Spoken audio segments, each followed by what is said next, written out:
Yooyyaa hordoftoota YouTube Maranaataa har'aa qophii addaatiin isin dhiyaadhee leenjii meeshaalee muuziqaa akkuma waadaa isin seenee YouTube Maranaataa argattu afaan Oromoodhaani kallattiidhaan barumsa keenyatti seenin dura YouTube Maranaataa subscribe share gochuudhaan akkasumas like gochuudhaan yaadota isin keessa jiru immoo utuu akkas ta'e waan jettan yookiin immoo jajjabinaaf isa ta'u maal yaada qabdan immoo comment naa godhaan jedha. Kallattiidhaan gara barumsa keenya irratti gaafa seennu meeshaalee muuziqaa keessaatti keyboard isin qabdeen dhufe meeshaalee muuziqaa diraamii, saakisifoon, gitaar kanneen jennu meeshaalee muuziqaadha. Keyboardiin immoo bu'aan isaa inni guddaan advantage isaa inni guddaan meeshaalee muuziqaa kanneen amma jenne kanneen ammayyaa ta'an kan aadaa ta'an sagaleewwan uumamaan jiran sagaleewwan namtolcheedhaan jiran illee hundumaa bakka tokkotti qabatee jiraata jechuudha. Sanaaf keyboardii barachuun baay'ee salphaadha, baay'ee salphata. Amma kallattiidhaan gaafa barumsa keenyatti seennu keyboardiin akkasitiin gaafa ilaallu halluuwwan gurraachaa fi adii dibamee jira. Halluuwwan gurraachi 2 3 jedhanii 2 fi 3 gidduu deddeebi'u. Halluuwwan adiin immoo gurraacha 2 jala adii 3tu jira. Gurraacha 3 jala immoo adii 4tu jira. Akkasitiin halluu adii gurraachaan jiru. Halluurraa gara maqaadhaan waamutti gaafa seennu keyboardii karaalee sadiidhaan moggaasuu dandeenya maqaa furtuuwwan keyboardiitti argamanii. Innis numerikiidhaan alfaabeetikiidhaan akkasumas immoo laatiniidhaan moggaasuu dandeenya. Numerik kan jennu lakkoofsa tokko hanga 5tti jiran moggaasuudha. Alfaabeetiidhaan immoo A to G haati hanga gaatti warra jiran jechuudha. H ni jiru keyboardii jechuudha. Amma gaagee dhaabbata. Laatiniidhaan immoo do re mi fa sol la si do kan jennu moggaasuu dandeenya jechuudha. Amma mee alfaabeetikiidhaan ilaalleetu gara sakaanti immoo jabarra dubra. Gurraacha 2 jalaa yeroo hundumaa gurraacha 2 jalaati adiin jalqabarratti argamu C jedhamee waamama. Gurraacha 3 jalaa adii jalqabaraa utuu hin taane gurraacha 2 jalaa adii jalqabaraa jirutu C jedhama.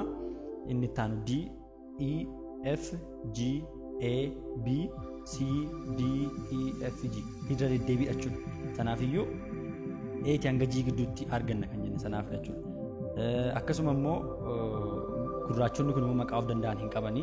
Maqaa isaan gurraachaaf moggaasuudhaaf gaafa jennu warra adii irraatti drive goonaaf jechuudha. Warra adii kana irraatti maddisiifnaaf gurraachotaa fi innis konseptii lama beekuu qabna gaafa gurraachota moggaasnu. Innis shaarpii filaattii konseptii lamatu jiru. Konseptiiwwan shaarpii jechuun sagalee walakkaadhaan qallisuu jechuudha. Filaattii jechuun immoo sagaleewwan walakkaadhaan furdisuu jechuudha. Shaarpii jechuun keyboardii gaafa taphannu akkas bitaadhaa gara mirgaatti sagaleewwan qallachaa deemu. Mirgaadhaa gara bitaatti gaafa dhufnu ni furdatu. Shaarpii gochuu jechuun gara mirgaatti deemuudhaan kan argannudha jedheera. Filaattiin immoo achas gara bitaatti gaafa deebinudha. Mee amma kallattiidhaan gara moggaasaatti gaafa seennu kun Cdha jenneerra. C fuuldura gurraachi jiru kun C caalaa qal'aadha. Ammamiin walakkaadhaan caala jechuudha. So C yoo ta'e kun immoo C sharp ta'a jechuudha. D D sharp, E sharpin qabu, F sharp, G sharp, A sharp, B gara C'tti deemna jechuudha. Sanaafiyyuu C sharp, D sharp jechaa deemna jechuudha. Addaddummaan C addana jiruu fi as jiru kun furdaadhaa, kun xiqqoon qallataa, kun qallaadhaa baay'ee qallachaa deema jechuudha. Na C waan hanga C'tu geenyutti okteevii tokko jennee waamna. Okteevii tokko jechuun gurraacha 5 fi adii 7 gaafa of keessaa qabaatu jechuudha. Okteevii tokko jechuun gurraachonni 5 fi adiin 7 gaafa itti daamu qulfii 12dha. C waan kaan hanga C'tu geenyutti okteevii tokko jennee waamna jechuudha. Okteevii tokko jechuun qulfii 12 kan of keessaa qabudha jenneerra. Sanaaf amma akkamitti fayyadamnee kan sagalee uumuu akka dandeenyu iskeeliiwwan adda jiran akkamitti akka argachuu dandeenyu tokko tokko baranna. Kallattiidhaan gara iskeeliin seenna. Iskeelii jechuun sagalee adda addaarraa kan ijaaramudha. Sagaleessuudhaaf kan nu fayyadu keyboardiitti gaalaallu. Sanaaf iskeeliin bakka gurguddaa sadiitti qoodamu. Isaanis kiroomaatiik, diyaatoniik fi peentaatoniik jedhamanii qoodamu. Kiroomaatiik jechuun sagaleewwan 12 furtuuwwan 12 sagalee uumamu jechuudha. Diyaatonikiin furtuuwwan 7 sagalee uumamudha. Peentaatonikiin immoo sagaleewwan 5 uumama. Peentaatoniik yeroo baay'ee biyya keessatti fayyadamna. Diyaatonikiin yeroo baay'ee kan warra adiiti. Sanaaf kallattiidhaan gaafa kiroomaatiikii ilaallu fakkeenyaaf C major kiroomaatiik iskeelii ilaalla irra. C major kiroomaatiik iskeel jechuun Cdhaa kaanee hanga C geenyutti furtuuwwan jiran 12 taphatu jechuudha. Innis okteevii tokko jennee jira. Okteevii tokko keessa furtuu adii fi gurraachi jiran hundumaa yoo taphannu sun kiroomaatiik iskeelii jedhama jechuudha. Fakkeenyaaf C major kiroomaatiik iskeelii gaafa fudhannu furtuu 1 2 3 4 5 6 7 8 9 10 11 12 C kanarraas kan amma C kana geenyutti 12 arganna jechuudha. Sanaaf kiroomaatiik iskeeliin C1 kan akkasiitu geenyutti jechuudha yookiin kan C yoo ilaalle mee akkamittiin quba keenya fayyadamnee immoo qaxxaachuu dandeenyu ilaalla. C meejer kiroomaatiik iskeel gaafa jedhamtan C irraa eegaluu hin dagatina. Kiroomaatiik waan jedheef immoo furtuu 12 ta'uu isaan dagatina. Okteebii tokko guutuu taphachuu jechuudha. Sanaaf sirni quba harkaa kan kiroomaatiik iskeelidha. Kun yeroo hundumaa quba tokkoffaadha.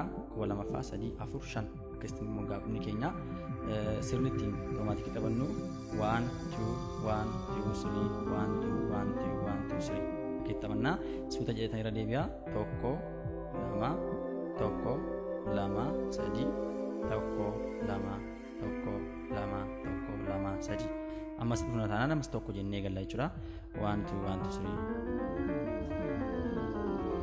kan fuulduraa dudduubatti gaafa deebitan 1 2 1 2 3 1 2 1 2 1 2 3 tanii 3 2 1 2 1 2 3 2 1 2 jenna jechuudha dudduubatti gaafa deebinu. Kun kiroomaatiik iskeelii jedhama. Dagatina kutaa nutti waan biraadhaan isiniif dhufaa ammaaf kiroomaatiik iskeelii akka barannetti jirra. YouTube keenya subscribe, share, like, comment gochuun dagatina ulfaadha.